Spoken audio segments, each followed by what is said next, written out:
Assalamualaikum warahmatullahi wabarakatuh. Masih bersama saya di channel Arjana Crypto.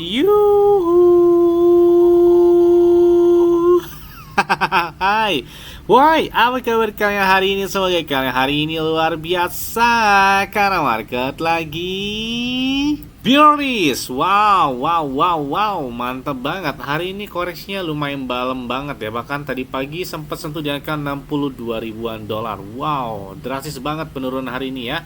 Begitu juga dengan beberapa altcoin ya, dominan meskipun ada warna hijau, tapi ya hari ini masih rata-rata melempem banget gitu ya. Terjadi koreksi yang lumayan banget kan untuk mendapatkan iPhone 15 Pro Max serta beberapa aset kripto seperti Bitcoin, Ethereum, PP, Bong, Ponke, Bread, kemudian Shiba Inu dan banyak lagi. Itu bisa kalian dapatkan, cukup kalian lakukan registrasi langsung di link deskripsi video ini.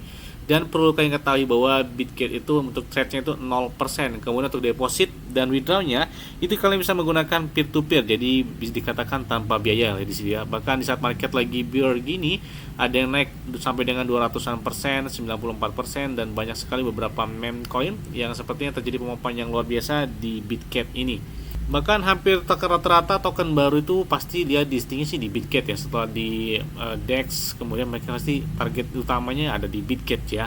Jadi salah satu pertukaran yang lengkap menurut saya untuk saat ini ya, untuk beberapa meme coin dan altcoin. Karena saya juga menahan di sini beberapa aset kripto di Bitget itu ada Satoshi, ada Bitcoin, ada Shiba, ada PP, ada Ponke, ada Ondo Manta dan lain sebagainya. Hampir rata-rata meme coin yang saya tahan di sini ya. Oke, seperti biasanya hari ini saya akan memberikan informasi terbaru dan terupdate tentang perkembangan cryptocurrency. Yes, di saat market bear ini ada hal yang menarik ya. Jadi kalau kita lihat perhatikan ini diriwayat di tahun 2020. Halving yang ketiga ya kalau nggak salah, karena pertama 2012, kemudian yang kedua 2016, 2024 itu yang keempat intinya ya. Dan kalian bisa lihat bahwa pergerakan zona ini masuki zona yang lumayan sedikit agak berbahaya. Karena kenapa? Ini masuki dalam fase merah. Ini hal yang wajar banget ya sebelum dia terjadi bull run selanjutnya. Jadi kali ini bahwa pra halving ini kalian bisa lihat bahwa warnanya lumayan warna merah banget di sini atau orange.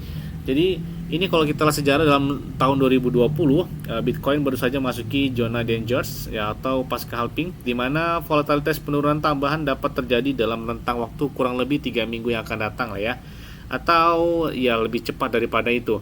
Karena ini memang sama siklusnya itu hampir mirip seperti di tahun 2016. Yang mana ini hampir mirip banget gitu ya terjadi di tahun tersebut. Jadi diprediksi penurunannya itu bisa sampai dengan kurang lebih 11% lah ya. Ini kalau kita lihat fase dalam beberapa tahun terakhir setelah halving pasti ada bakal terjadi koreksi atau sideways dalam beberapa minggu ke depan sebelum terjadinya bulan. Nah, kita tunggu aja lah ya. Jadi intinya mau berapapun kalian entry-nya ya kayaknya kalau udah sejati tetap pemenangnya lah ya. Apalagi kalau kalian melakukan pembelian pas lagi di deep ini lagi koreksi, jangan kebalik ya. Pas lagi jauh kalian buru-buru melakukan itu, akhirnya apa bukannya untuk menyangkut nih pas lagi koreksi gini takut. Jadi memang begitu ya manusia ya.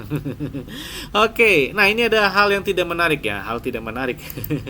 Jadi Badan Sekretaris Amerika Serikat mereka telah menuduh bahwa salah satu DEX terbesar atau market crypto terbesar MetaMask, nah dia menuduh Badan Sekretaris Amerika tersebut menuduh bahwa MetaMask bertindak sebagai broker dealer yang tidak berlisensi. Nah, kalian tahu nggak ini pasti bakal ada kejadian apa nih? Apakah penyelidikan dan lain sebagainya, sehingga ya ini kayaknya pasti ada aja gitu ya. Setiap tahun tuh ada aja serangan terhadap beberapa cryptocurrency gitu ya, termasuk dari DEX-nya atau dari CEX-nya atau dari koinnya tersebut lah. Jadi macam-macam tuh. Yes, kalian tahu nggak CryptoPunk, NFT yang viral banget di tahun 2021? Ini ada kabar mengejutkan. Ternyata ini CryptoPunk mereka telah menjual sekitar 4.000 Ethereum atau setara dengan 12 jutaan dolar, 12.400.000 dolar. Wow. Ada tanda apakah itu ya? Kita tunggu aja.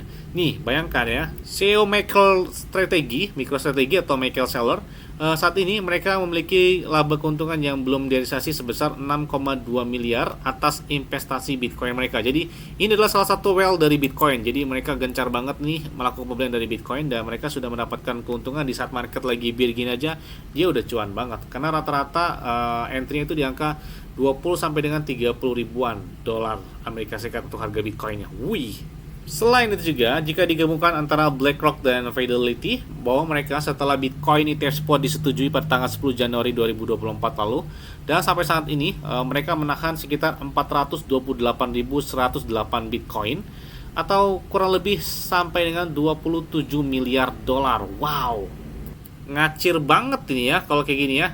Dan selain itu juga, nah, bank kustodian terbesar di dunia, BNY Mellon, mereka melaporkan bahwa paparan terhadap Bitcoin ETF Spot, sepertinya bank tersebut ini bakal mengajukan Bitcoin ETF Spot tersebut juga ya, karena ini hal menarik banget nih yang terjadi di minggu ini.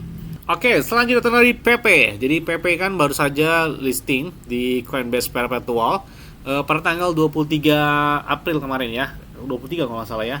Karena memang sebelumnya sempat ditunda pada tanggal 18 April sebenarnya, tapi Coinbase sempat menunda sehingga terjadi penurunan setelah itu. Tapi ketika ada informasi bahwa mereka terdaftar di Coinbase Perpetual, ternyata pemampan dari PP bahkan dalam 1 minggu terakhir dia naik kurang lebih 50% ya. Jadi lumayan banget pemampan dari PP dalam beberapa hari terakhir ini, meskipun hari ini terjadi koreksi ya, wah, yang wajar gitu ya, karena fluktuasi pasar ketika harga Bitcoin juga lagi turun juga gitu ya. Tapi overall buat 1 minggu terakhir oke banget buat si PP ya. Tidak hanya PP ya, ternyata Bong itu gila banget, pemampan dia raket sampai dengan 122%. Ini kencang banget daripada si PP ya. Ini pergerakannya terjadi pada tanggal 2 hari yang lalu ya, kalau nggak salah tanggal 24 April 2024 kemarin, yang mana pemampan dari si Bong itu dalam 12 hari terakhir naiknya sampai dengan 120%. Jadi kencang banget buat si Bong. Enak banget ya pokoknya. Akhir-akhir ini meme coin itu lebih kuat gitu ya dibandingkan di tahun 2021 atau 2022. Ketika harga Bitcoin turun ya meme coin turunnya parah banget. Tapi kalau sekarang Bitcoin turun, meme coin ikut turun juga tapi nggak terlalu parah. Ketika Bitcoin naik 1% atau 2%, meme coin naiknya bisa 40%, 30%, bahkan di atas 50%. Jadi kencang banget kan meme coin di sini. Karena memang banyak sekali beberapa parallel di belakangnya gitu ya, dari beberapa meme coin seperti PP, Shiba, Dogecoin, Bong, kemudian Floki, dan banyak banget Dogwhip, Head, itu banyak banget well-nya. Jadi cenderung lebih kuat gitu ya dibandingkan di tahun 2021 atau 2022 lalu untuk meme coin. Bahkan holder pemegang PP terbesar itu dipegang oleh Binance dan OKX. Bayang banget ya, banyak banget di sini. Dan di sini mereka hampir mencakup beberapa transaksi yang sangat signifikan banget. Jadi ada beberapa 10 alamat yang menahan PP dengan jumlah yang sangat besar. Bahkan di sini kalau kita lihat beberapa deretan tersebut termasuk ada Binance yang menahan PP besar, kemudian OKX, kemudian Bybit, kemudian juga Crypto.com, dan banyak beberapa exchange yang sepertinya banyak menahan PP sebagai cadangan di exchange tersebut. Nah, dan pertanyaan, mampukah si PP ke $1? Waduh, kayaknya mimpi banget ini, besar banget ke $1. Kayaknya ke Rp1 aja masih butuh berapa miliar dolar gitu ya, berapa kali lipat dari hari ini gitu ya market cap dari PP. Kayaknya masih belum realistis sih kalau ke $1. Mungkin kecuali harga Bitcoinnya di angka $1 juta ya per koinnya.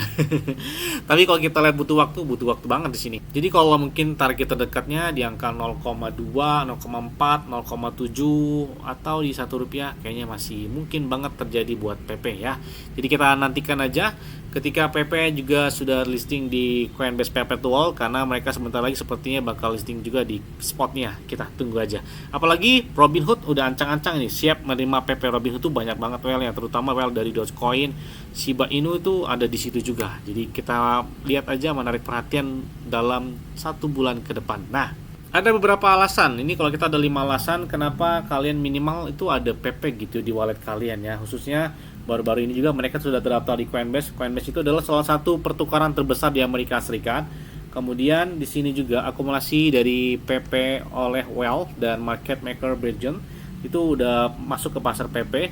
Kemudian data derivatif yang menggarisbawahi tren naiknya pasar dari si PP terjadi lumayan banget. Bahkan PP Coin dalam 1 minggu terakhir aja kelihatan banget pemampan dia lebih dari 50% ya. Jadi lonjakan selanjutnya kita nantikan aja, mungkin di angka 0,15 atau di 0,2 rupiahan. Amin. Yes. Mungkin itu aja yang dapat saya sampaikan kepada kalian semua. Ingat-ingat ya, semua disclaimer dan Dior. Kenapa?